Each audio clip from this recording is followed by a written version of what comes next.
Bonjour à toutes et à tous, bienvenue dans ce 13h30 et voici les titres. Louis Gbéounou Vlavonou en tête togolaise devant les parlementaires de ce pays voisin, c'était la semaine dernière à l'occasion de l'ouverture de la seconde session ordinaire de l'année 2024. Nous reviendrons sur les temps forts de cette mission dans un instant.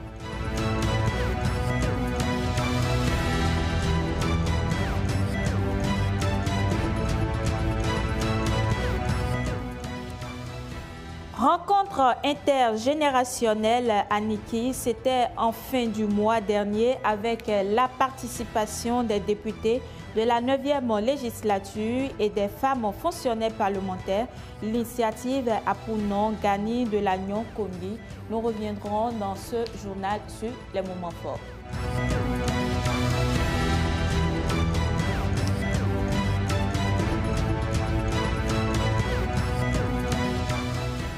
Nous sommes dans le mois du consommant local au Bénin, une initiative du gouvernement portée par le ministère du Commerce. La ministre Sadia Assouman est allée en discuter avec le président de l'Assemblée nationale.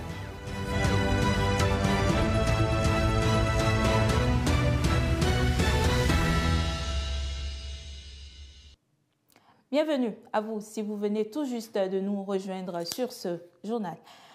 Je l'annonçais en titre, le 1er octobre 2024, la ville de Kara au Togo a été le théâtre d'un événement historique. Il s'agit de l'ouverture de la deuxième session ordinaire de l'Assemblée nationale togolaise, marquant le début de la première législature de la 5e République. À cette occasion, le président de l'Assemblée nationale du Bénin, Louis Gbéounou Vlavonou, s'est rendu là-bas avec une forte délégation. Je vous propose de suivre ici le compte rendu de James William Bagidi.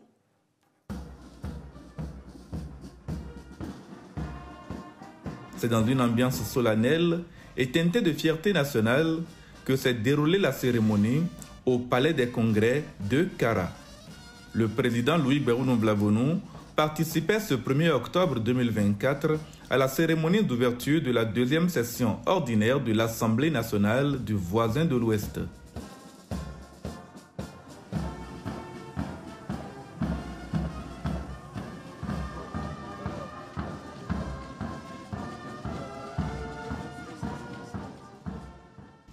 La délégation béninoise, aux côtés d'autres personnalités de la sous-région comme le président de l'Assemblée nationale ivoirienne, Adama Bictogo, a pu assister à un événement inédit, symbolisant par sa délocalisation une représentation nationale plus proche des populations après le récent passage du Togo à une nouvelle ère institutionnelle.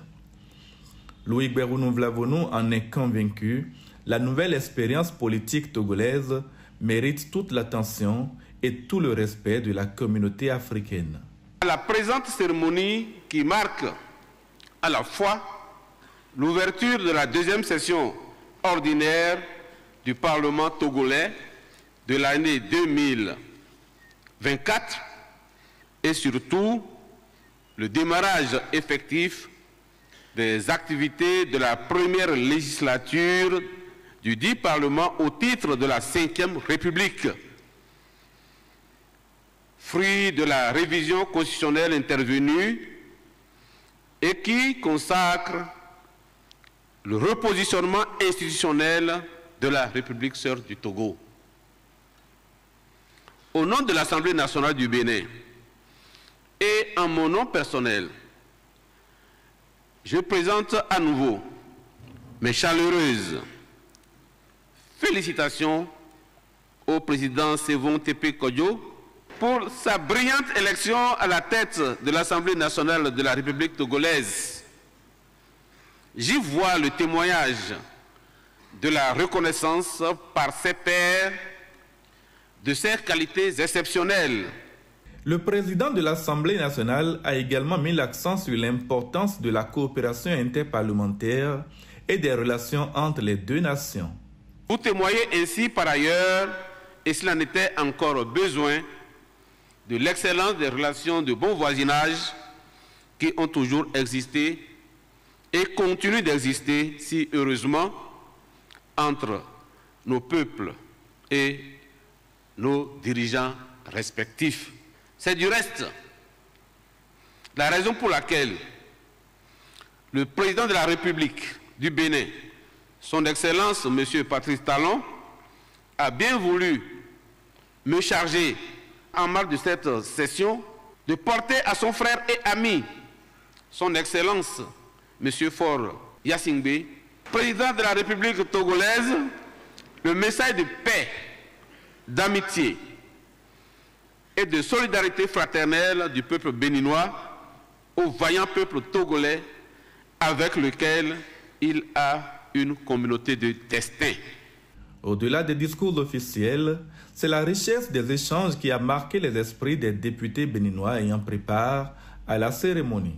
J'ai assisté à 3 discours qui m'ont vraiment sidéré dans la mesure où c'est un régime parlementaire maintenant pour avoir révisé la Constitution.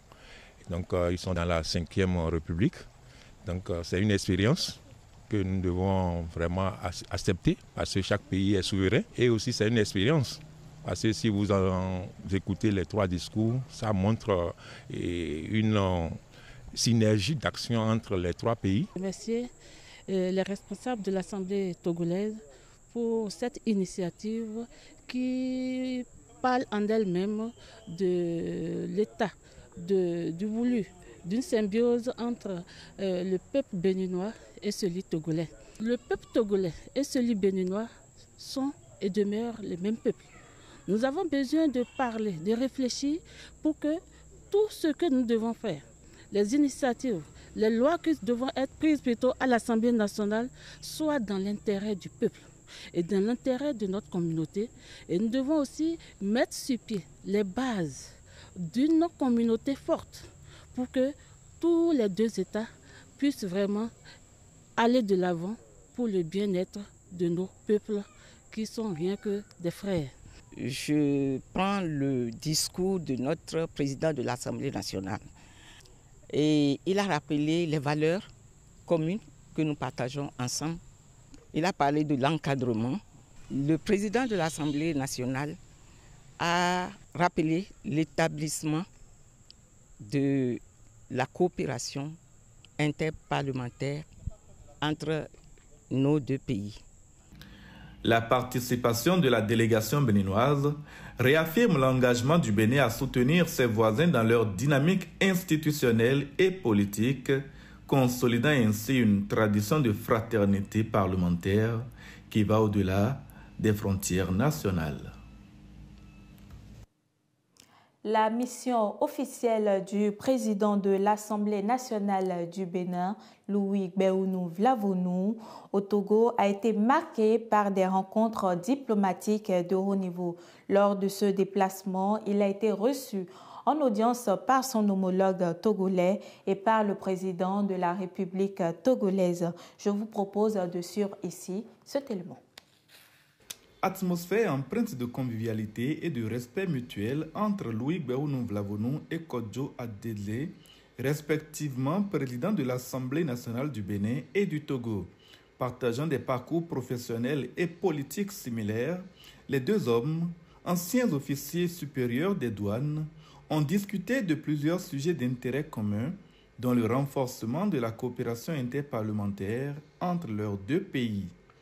Cette rencontre tenue à l'hôtel où résidait la délégation béninoise a permis de réaffirmer l'engagement des 2 institutions à œuvrer ensemble pour la promotion de la démocratie, de la paix et de la stabilité dans leurs pays respectifs.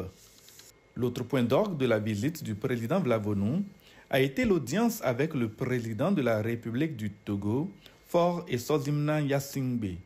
Cette rencontre au sommet, qui s'est déroulée le 2 octobre au palais présidentiel de Pia, a permis d'aborder des questions stratégiques liées à la coopération bilatérale entre le Bénin et le Togo, ainsi qu'aux enjeux de stabilité régionale. J'ai eu le privilège d'être reçu par son Excellence, Monsieur le Président de la République togolaise, nos entretiens ont porté sur la paix dans nos pays respectifs, la paix dans la sous-région et ce que nos chefs d'État peuvent faire pour favoriser cette paix au niveau de nos peuples et de nos différentes populations. Nous avons abordé le problème de l'extrémisme violent. Nos échanges ont porté beaucoup plus sur les intérêts communs que nous devons rechercher pour nos peuples et pour nos pays. À l'issue de ces échanges, Louis Guérounou-Vlavonou a souhaité se recueillir sur la tombe du président défunt, Yacingbe Eyadema, reposant dans un mausolée situé au cœur du palais, aux côtés de celle de sa mère. J'ai rappelé le rôle que son papa, de regretter mémoire, de vénérer mémoire, le rôle qu'il a joué avec Gowon pour la création de la CEDEAO. Ensuite, compte tenu du rôle, vous savez, dans le passé, les gens de notre génération ont connu le père comme un homme de paix. Un homme de paix, ils étaient les deux avec Houphouët-Boigny et qu'on qualifiait de président de la paix. On disait que la paix est un comportement et nous avons senti cela avec le père Eyadema. Les deux audiences ont permis d'affirmer les relations diplomatiques et parlementaires entre le Bénin et le Togo. À travers ces échanges fructueux, le président Vlavonou a renforcé l'image d'un Bénin actif sur la scène diplomatique régionale, prônant une coopération accrue pour le développement de l'Afrique. Et bien avant cette mission en terre togolaise, les femmes députées et celles fonctionnaires parlementaires ont participé à la gagne de la Nyonkongi de Niki. C'était du 19 au 21 septembre passé sur l'initiative de la vice-présidente de la République. Cette célébration, qui est à sa deuxième édition, a réuni plus de 500 participantes. Suivez ici le reportage de Latifou Boni.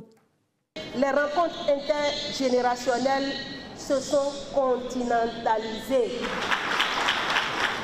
Le rendez-vous s'est effectivement étendu au continent, mais pas seulement. Sur le plan national, c'est un événement qui a davantage séduit et attiré beaucoup plus de monde. Acteurs politico-administratifs, responsables institutionnels, élus à divers niveaux de représentation, politiques confirmés comme aspirants, tout le monde est Aniki. À tout ce beau monde, il faut ajouter les partenaires techniques et financiers, les membres du caucus des femmes députées, sans oublier le réseau des femmes, agents parlementaires. Je voudrais saluer l'initiative de l'organisation annuelle des rencontres intergénérationnelles sur le leadership politique féminin dans notre pays. Le thème central choisi pour la présente édition, à savoir leadership politique féminin, quelle stratégie pour plus d'efficacité et de visibilité des femmes en responsabilité politique est pertinent. Pour une deuxième édition, les rencontres intergénérationnelles de leadership féminin ont vite grandi. Un rapide élan sans perdre de vue la visée qui est, selon la présidente de l'Institut national de la femme du Bénin, de faire de la fougue de la jeunesse un moyen pour mettre la tradition davantage au service de la lutte pour l'émancipation de la femme. Nous pensons qu'il est possible pour les jeunes femmes leaders, avec la sagesse et l'expérience des moins jeunes, de créer une vision moderne du leadership féminin politique et des autres domaines aussi, qui empruntent aux éléments inspirants de la tradition tout en répondant à tous les besoins actuels. La vice-présidente de la République, Mariam Chabi Talata, après avoir rappelé la jeunesse des rencontres intergénérationnelles, a voulu repréciser les objectifs des travaux. Les femmes du Bénin, en choisissant de visibiliser la gouvernance sensible au genre, dont la Nyonkongi est l'incarnation, veulent convoquer le passé dont elle est aujourd'hui l'expression pour mieux construire le présent et l'avenir. Il ne s'agira pas pour les femmes de s'opposer aux hommes, de les affronter et de les défier sur différents plans. Nous venons à Niki pour rappeler une fois de plus que conformément à nos traditions séculaires, là où on décide de la vie de tous, une place doit être réservée de façon consensuelle à la femme pour porter leur voix en vue du bien-être de tous. Cette visibilisation de la femme, le président Patrice Talon s'en fait le porte-flambeau. Ses actions à cet égard sont nombreuses. La vice-présidente de la République en a rappelé quelques-unes avant d'apprécier. Le président Patrice Talon montre à travers ses actions historiques et inédites que la place de la femme ne se limite pas exclusivement au foyer. La femme a aussi sa place aux côtés de l'homme dans les unités de production, les instances de prise de décision, les associations socio-économiques, culturelles et communautaires. La promotion et la protection de la femme sont donc une question stratégique de développement, une question d'intérêt hautement national. Au président de la République, les femmes béninoises, par ma voix, témoignent leur reconnaissance et expriment leur confiance absolue. Son intervention a officiellement lancé les travaux de ces échanges sur le leadership féminin. Intervention à la suite de nombreuses autres allocutions qui ont vu les partenaires techniques et financiers se succéder au pupitre. La plupart des intervenants ont magnifié l'idée de la rencontre. Les leaders religieux, qui souscrivent aussi à la lutte pour le bien-être de la femme, ont béni et prié pour le succès des travaux. Au cours de ces rencontres intergénérationnelles sur le leadership féminin, plusieurs communications et échanges ont eu lieu. Des travaux conduits par Gladys Tossou, présidente du Présidium, tout au long des 3 jours de l'activité. Ses collègues membres du caucus des femmes apprécient l'initiative de la vice-présidente du Bénin. Suivons-les au micro de Latif Boni et de Ben Kevin à Tchaoui. Nous disons merci au chef de l'État dès que nous lui avons fait le retour de la première édition de la Nyokogi. La dernière fois, on était au palais, il nous a fait la promesse de construire une grande école politique à Niki. Et je crois que cela vaut la peine parce qu'on fera de Niki la capitale du leadership féminin.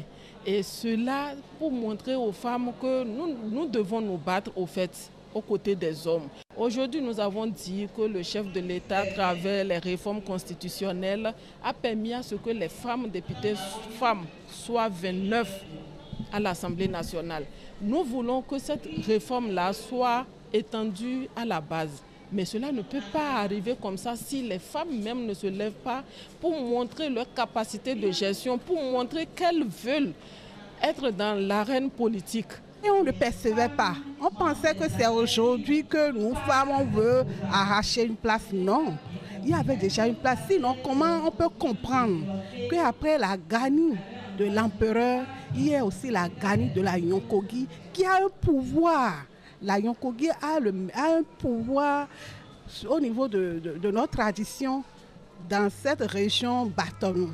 Et je suis sûre aussi que dans d'autres régions de notre pays, le Bénin, il y a aussi différentes manières d'accorder la gestion de la cité, de permettre à la femme de gérer la cité à sa manière. Et ça nous fait vraiment, ça nous a beaucoup fait plaisir, cette découverte. Moi, je suis vraiment contente de venir soutenir la vice-présidente que la lutte qu'on est en train de mener aujourd'hui pour donner la place aux femmes dans les institutions est une réalité qui existait depuis. Donc si on n'organisait pas cette fête pour rénover davantage la fête dans les esprits des femmes, ça peut disparaître un jour. La femme, elle est en train d'être valorisée sous le régime de la rupture. Il faut lui le reconnaître. Le régime de la rupture essaie de valoriser la femme. Et c'est dans ce sens que, depuis un certain moment, nous constatons que la gagne de la reine-mère a plus de visibilité à travers les femmes qui viennent de part et d'autre. Vous savez, ensemble, on est plus fort, hein? Si nous étions délaissés, nous les femmes, par le passé, c'est parce que nous allons en rang dispersé. Mais maintenant que nous avons compris qu'il faut l'union, et c'est l'union-là qui donne la force que nous observons là aujourd'hui. Et en dehors des femmes députées, le réseau des femmes fonctionnaires parlementaires a également pris part à cette édition 2024 des rencontres intergénérationnelles de leadership féminin. À l'issue des communications et des autres activités, les sentiments sont nombreux. Suivons.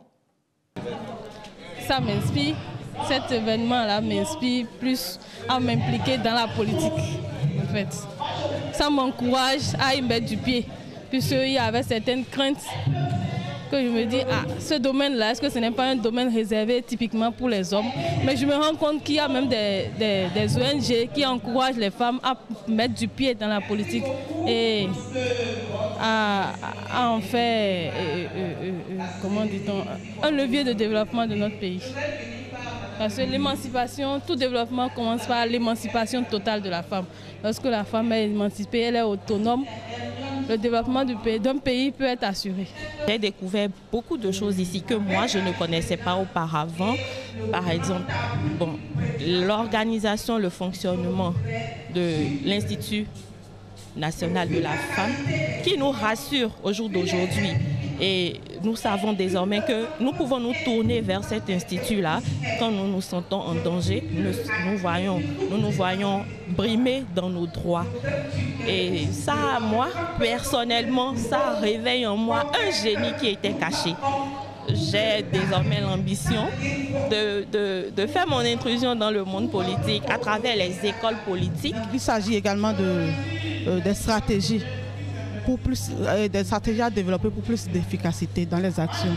Et donc ce que nous avons pu retenir depuis hier, c'est qu'il est important, pour plus d'efficacité, qu'il est important de partir de la tradition, d'essayer de comprendre la tradition et de projeter ce qu'il y a de positif dans la tradition, de projeter toutes les valeurs sociales traditionnelles qui font la promotion de la femme pour projeter cet idéal de société que nous voulons, une société dans laquelle la femme participe pleinement aux affaires de l'État et à des niveaux élevés. Je découvre comment s'organiser, comment se fait la gani de la Nyokogi, puisque je ne savais pas que c'était aussi empreint de festivités comme ça, comme la gani de l'empereur. Donc c'est un moment de grande découverte pour moi. Je suis sûre que ce sera ainsi pour les membres du réseau. Donc nous avons découvert avec plein d'émotions comment s'organise la gani de la Nyokogi. Autre volet à présent, Alimatou Sadia Assouman, ministre de l'Industrie et du Commerce du Bénin, était au cabinet du président de l'Assemblée nationale dans l'après-midi de ce vendredi 27 septembre 2024. L'objectif de cette visite était de présenter à Louis Béounou-Vlavonou le projet dénommé « Mois du consommant local » et solliciter l'appui de ce dernier pour mener à bien cette initiative. Suivant.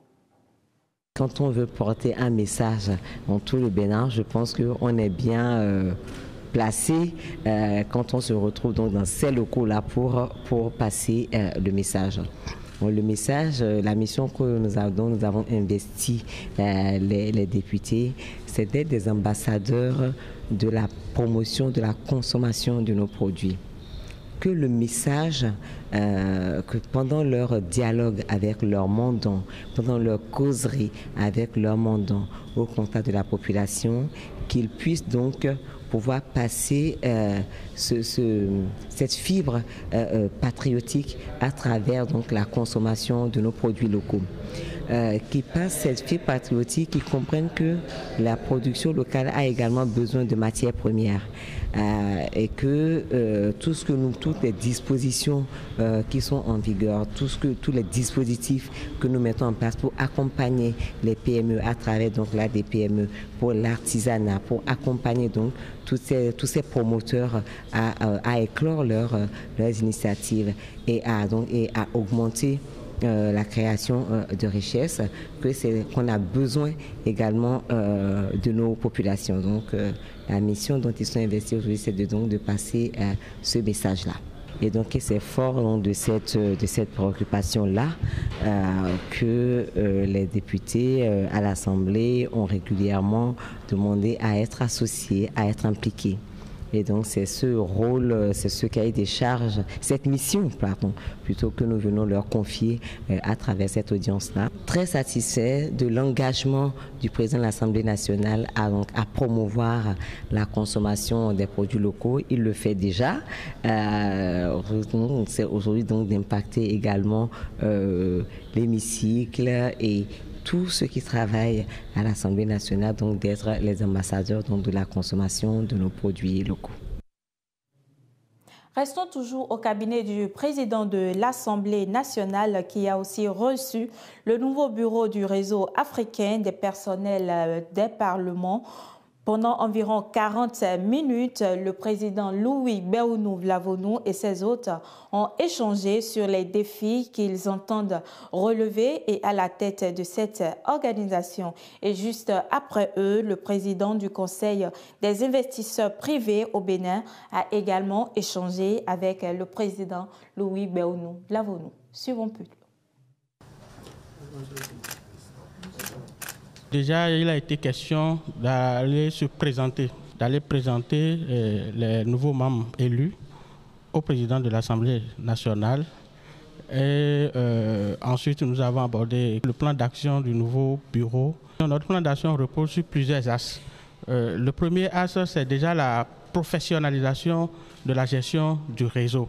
L'initiation de formations de qualité pour le personnel parlementaire afin d'apporter l'appui technique nécessaire aux élus. Et puis ensuite, nous voulons faire une coopération avec les autres parlements. Entendez par là une ouverture vers les autres parlements. Et l'autre axe, c'est de faire une action intégrée des différents types de formations au niveau de l'administration parlementaire. Et d'ailleurs, le président de l'Assemblée nationale est également dans cette vision. Donc, avec le président, on était en parfait accord. Je lui ai expliqué les récents développements de nos activités qui portent beaucoup sur les questions de motivation, d'attitude à l'égard du travail dans l'entreprise d'administration, conscience professionnelle et autres. Donc on a fait un petit livre que je lui ai remis. Et je me suis aperçu que l'Assemblée nationale était passionnée par ce sujet, en particulier des questions d'éducation civique et morale. J'ai parlé aussi de la malnutrition infantile, qui est aussi un autre sujet qui intéresse le CIPB, puisque nous devons améliorer nos statistiques. Pratiquement un tiers des enfants sont malnutris.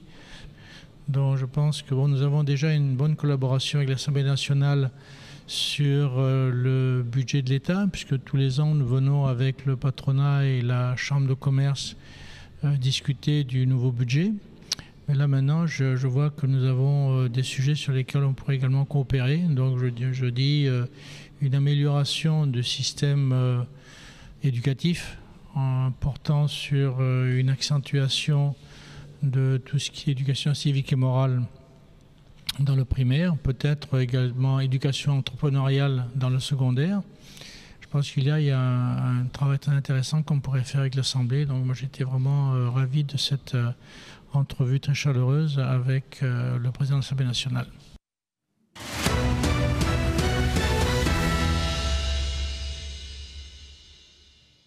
Parlons de la revue de presse à présent. Nos confrères de la presse écrite ont fait des traitements variés de l'actualité du jour. Il a été question dans les parutions de l'audience de l'ambassade de Chine près le Bénin en fin de mission, au cabinet du président de l'Assemblée nationale et de la présence du président Louis Béounou-Vlavonou à l'ouverture de la deuxième session ordinaire de l'Assemblée nationale du Togo à Kara. Suivez. Mesdames et messieurs, bonjour. Démarrons cette revue de presse par le journal La Primeur qui nous informe de l'audience tenue au cabinet du président de l'Assemblée nationale vendredi dernier. Mon confrère affirme que l'ambassadeur de Chine, Peng Jintao, en fin de mission après 6 ans de diplomatie au Bénin, fait ses adieux au président Louis Gbéonou Vlavonou. Dans les colonnes du journal peut-on lire « L'ambassadeur de la République populaire de Chine près le Bénin, Peng Jintao, a été reçu en audience par le président de l'Assemblée nationale du Bénin, Louis Gbéonou Vlavonou, à l'occasion de ses adieux après plus de 6 années de mission diplomatique. Au cours de cet entretien, l'ambassadeur Peng Jintao a exprimé sa profonde gratitude envers l'Assemblée nationale et ses dirigeants pour le soutien indéfectible dont il a bénéficié tout au long de son mandat. Par ailleurs, il a salué la solidité des relations de coopération entre les deux institutions qui ont permis de renforcer les liens historiques d'amitié et de fraternité entre le Bénin et la Chine. Parlons coopération, avec toujours la primeur, le quotidien affiche à sa une Bénin-Togo, le président Louis Vlavonou délivre un message de paix à Lomé.